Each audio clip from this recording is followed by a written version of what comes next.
Welcome, my friends. Today's book review is going to be about The Mindful Witch. This is a daily journal for manifesting a truly magical life. It's by Jen Stevens. It's published by Castle Point Books, which is an imprint of St. Martin's Press. The Mindful Witch, Daily Journal for Manifesting a Truly Magical Life by Jen Stevens is a really lovely book. It's hardcover, and you can get this at Amazon, Barnes & Noble, wherever. And I'll read the back to you. It says, journal your way to a more mindful, magical future. No one has more power than a witch who knows herself. This inspiring journal offers both novice and seasoned witches daily opportunities to add self-reflection and mindfulness to their craft. Whether it's tapping into your inner world to set true intentions, staying in sync with the moon, releasing negativity, celebrating what's working in your practice, or using rituals to calm the mind, the Mindful Witch will take you on a year-long journey to deeper peace and inner strength. Sounds pretty awesome, doesn't it? Already, and you haven't even seen the inside of it. Wait till you see the inside.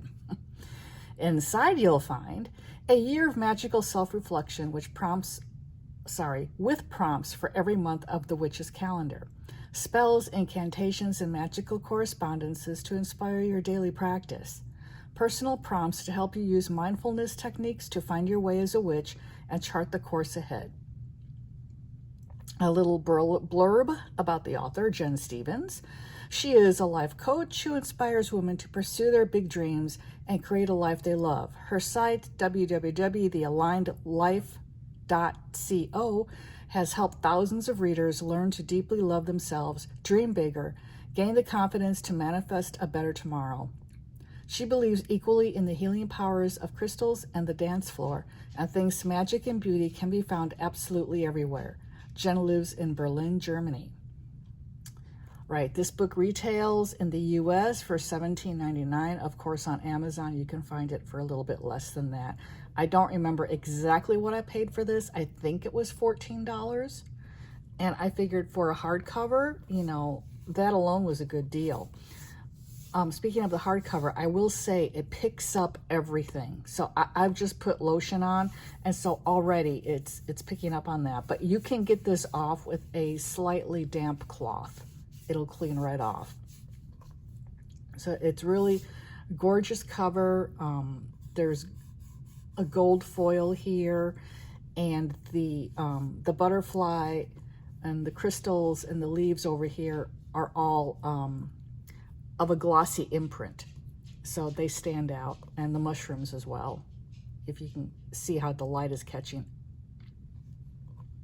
And now we'll see what's inside. Okay, so let's crack this open and see what's inside, shall we? There's the book liner, Phases of the Moon, which is extremely appropriate. And I'll just go ahead and take you through all the pages. It says, for all the brave and beautiful women in my world, you're all much more magical than you know. And it says, this magical journal belongs to, and you fill in your name. The contents, I do have some washi tape stuck because this journal is organized into 3 sections. The first one is a really brief introduction.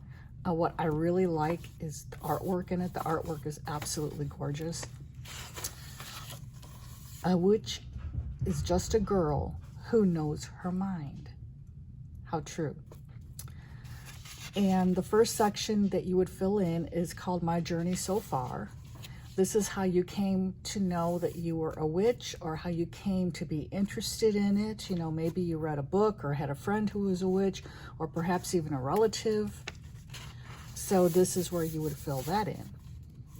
Then it says, Witch, know thyself. And it says, it has you delineate 5 words or symbols that express who you are, your plus points, your shadow points.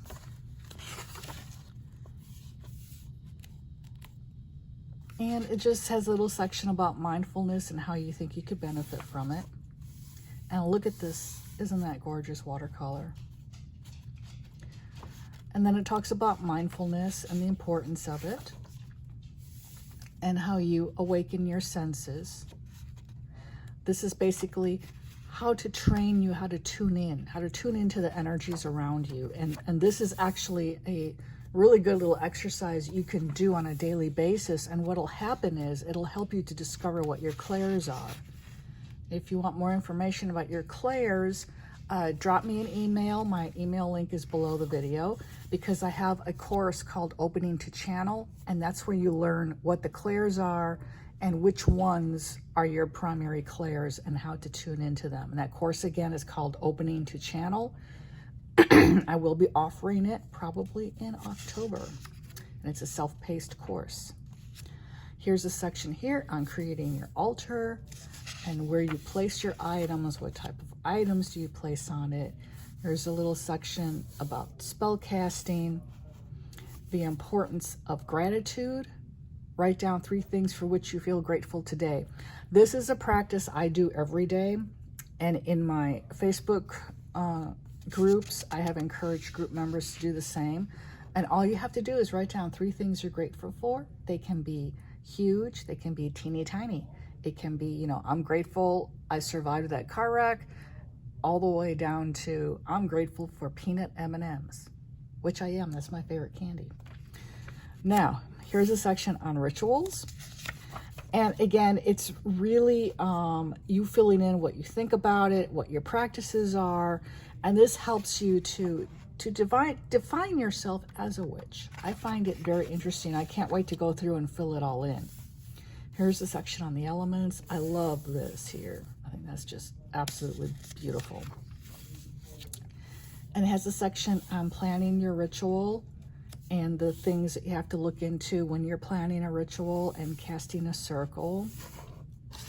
And this is very elementary instruction. If you want something that's more in depth, there are 2 books that I recommend to my Wicca students, and I've been recommending them since I began teaching Wicca in 1995. These books are, the first is by Scott Cunningham, and it's called Wicca, A Guide for the Solitary Practitioner. That is a classic.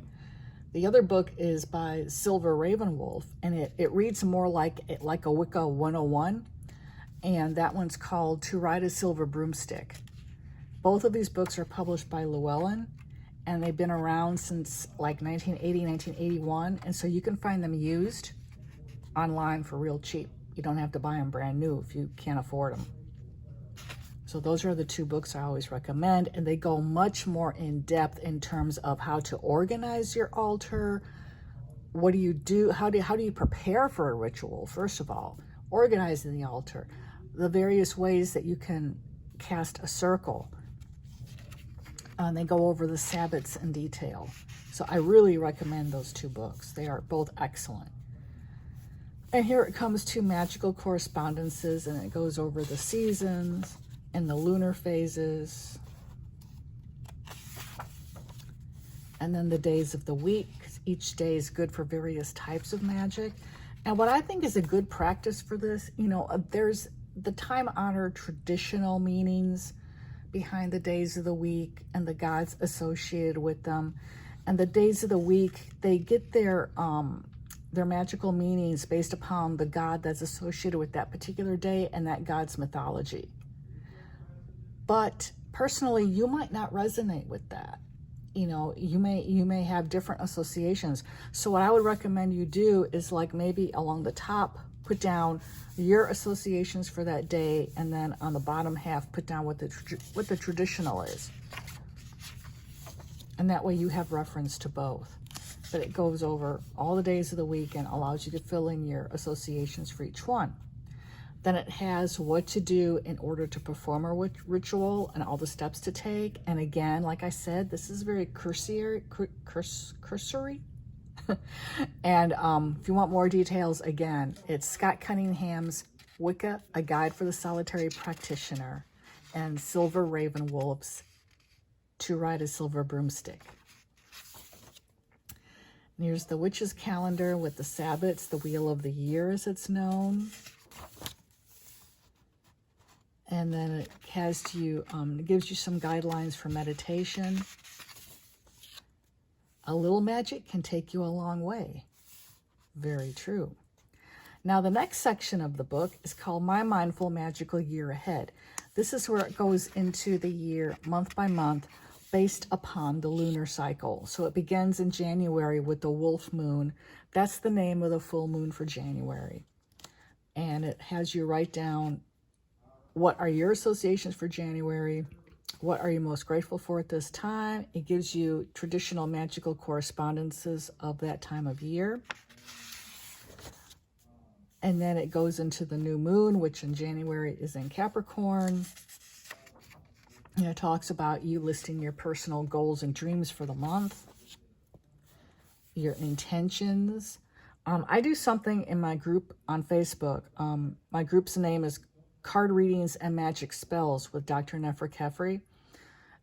Every month we have a little thing we do in that group called New Moon Wishes. It begins on the day of the new moon, and it goes on till the day before the full moon, so about 13 days. And what you do is you list your wishes for yourself for that month, and you light a candle, and it's a little spell anyone can do on their own, and I have full instructions posted in my group. And again, that link is below. That group is called Card Readings and Magic Spells with Dr. Nefra Kefri. But we do this every new moon. And we have January mindfulness and reflections, going and looking back at the previous month. Then you go into February for the hunger moon. I just love the watercolors in this book. I think they are so dreamy. And again, what does the month mean to you? The magical correspondences of the month. And what we think we become, what we feel we attract, what we imagine we create. Buddha said that. And here they have a Buddha figurine here, which is actually a female. So I just realized that. I flipped through real quick earlier, and I thought, oh yeah, it's Buddha, because Buddha said this. But that's a woman there. Okay. New moon in Aquarius. That again is for February. The Sabbath of that month is Imbolg. These, the Sabbats are not every month. There's 8 of them throughout the year, and it tells you in each month when a Sabbath will land. And then we go into March, the Sap moon, and again, it goes into magical correspondences. And look at this. Oh, I just love this. Do whatever brings you to life. Elizabeth Gilbert. Elizabeth Gilbert is the author of a wonderful book called Big Magic. If you had not read it and you're interested in advancing along your own path of spiritual growth, you need to read that book. Again, it's Big Magic by Elizabeth Gilbert. Highly recommend it. That's a classic. The Sabbath for that month is Astara. And we have the new moon in Pisces. And again, reflecting on the month. Look at this succulent. I mean, the paintings in here are just gorgeous. It says, being a witch isn't what you do, it's who you are, which is very true. In April, we have the wind moon. And again, it's the same setup, for each month. And she has beautiful watercolor paintings throughout, and plenty of room for you to write down your wishes and your intentions, your feelings, what you're thinking of, and what worked for you that month, what didn't work. I mean, just look at this. I love the colors. I'm basically a purple to blues person anyway, so anything that's got a lot of purple and blue in it, I really gravitate toward that. And then we have, for May 1st, the Sabbath of Beltane, and that is the Sabbath on which I dedicated myself to the goddess and the god way back in 1981. And I did that after studying Wicca for a year and a day, which is the tradition. You wait a year and a day before you dedicate yourself to the god and the goddess. And then we have the rose moon for June. That's my birthday month. And the rose is my favorite flower. And then we have, there's a little witch in all of us. That quote by the author Alice Hoffman, who wrote Practical Magic. You may have heard of the movie Practical Magic, starring oh gosh, my mind's just gone blank. Nicole Kidman and Sandra Bullock. If you have not seen Practical Magic and you're into witchy stuff, you have got to see that movie. Oh, it's wonderful. I've seen it like 20 times. I never get tired of it. And let's see. We go on. I'm just going to show you now the pictures. Gemini. I'm a Gemini. I'm actually what you call a quadruple Gemini. I have my sun in Gemini, which gives me my zodiac sign. I have my moon in Gemini. Venus and Mars, no, not Venus and Mars. Venus and Mercury are all in Gemini for me. So Gemini is very busy in my chart. Then we have August. We've got the grain moon. And then you notice every month is basically color-coded based upon the seasons of the Western Hemisphere. And then we have new moon in Leo.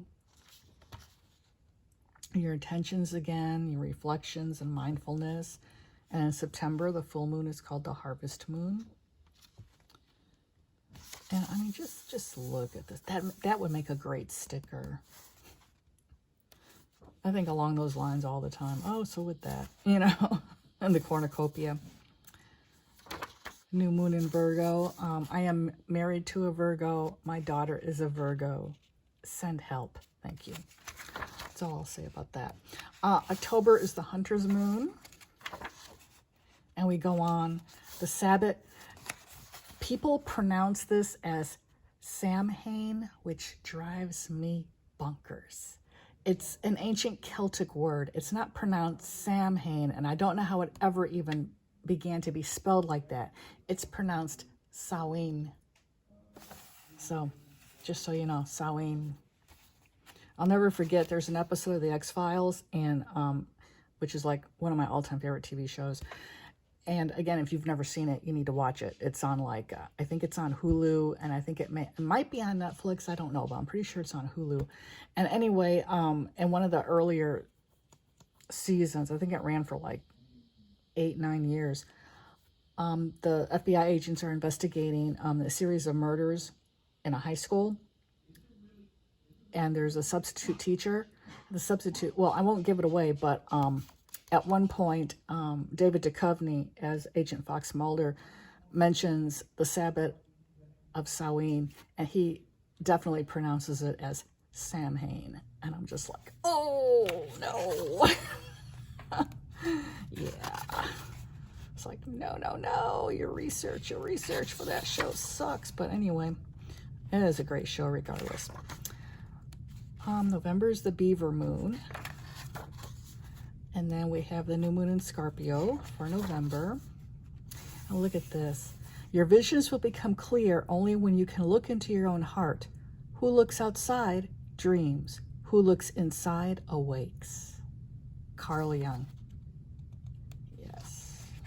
Love Carl. Love his writings.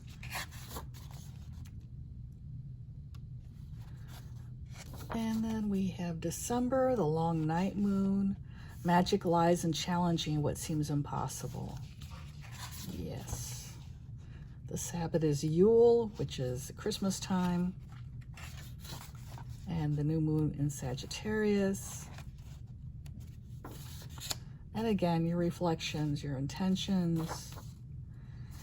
Now, the last section of the book is really teeny tiny, but that's because the implication is you are to go on and create your own. And this is your grimoire or grimoire. It's a French word. And it basically, I don't know if it actually means book of secrets, but that's the general translation, at least in my head, of what it is. And it's basically, it's a witch's book of spells. And it's where you list all your herbal correspondences, your crystals and what you use them for. All that good stuff goes in here. And then what you do is you keep track of your spells, how you performed them, the materials you used, the timing, the lunar phase, the day of the week, the deities you may have invoked. All that will go in your notes section in the beginning. And then you perform your spell. And then after the spell, you'd write additional notes on how you think it worked, things you may have sensed while you were performing the spell, things that you may have sensed or may have happened after the spell. And here she has a couple of spells for you. She's got the honey jar. And she's got an easy money spell. And a simple protection spell. And then this is the Book of Shadows. And that's where you write all your secret things. And again, it's outlining what you do for your spells. And so she just has a general outline here. And your spell notes, your intention for the spell, supplies you used, the incantation you may have written for that spell. Sorry, I'm kind of off the camera here. Spell notes, intention, supplies, incantation, how to, if you did something specific. And then again, it repeats for different spells. And again, you're meant to do this on your own in a separate journal, because she just has a few pages in here for this. And then you go on and do your own thing. But that's it. My opinion of the Mindful Witch, even though I haven't, as you see it, mine is blank, I haven't started to use it yet, is that it's a gorgeous book. I love that it's hardcover, because you can fill this out. It can be a keepsake for you. And what I intend to do with mine is completely fill it out. And when I'm no longer working in it, I'm going to give it to my daughter, who's also open-minded and interested in this sort of thing. Even though I didn't raise her to be a witch, I did raise her to be open-minded. So that is my review of The Mindful Witch by Jen Stevens. I hope that you enjoyed it. I ask that you please subscribe to my channel and click the little link down in the lower right-hand corner, which I think is going to be like over here by the candle somewhere. I think it's over there. I'm not sure. And click on the little bell for the notifications. You'll get an email every time I post a video. I'll probably be posting about once a week. And in the links below, you've got links to my Facebook group. You join that, you'll be privy to discounts and sales on my services at my website. My website link is down there, and the services that I offer. I do tarot and Lenormand readings. I perform magic spells on your behalf. I do visionary artwork by commission. I am a Reiki master teacher and the sole exclusive channel of the clear iridescent energy ray of Archangel Michael and the Per-Ankh energy stream, which is of Egyptian Atlantean origins. So all that being said, I thank you all for tuning in. I thank you to everyone who subscribed to my channel so far, and welcome to all the new friends. And I'll see you next time. This is Nefer Kefri of MagickalMusings.com. Have a blessed day.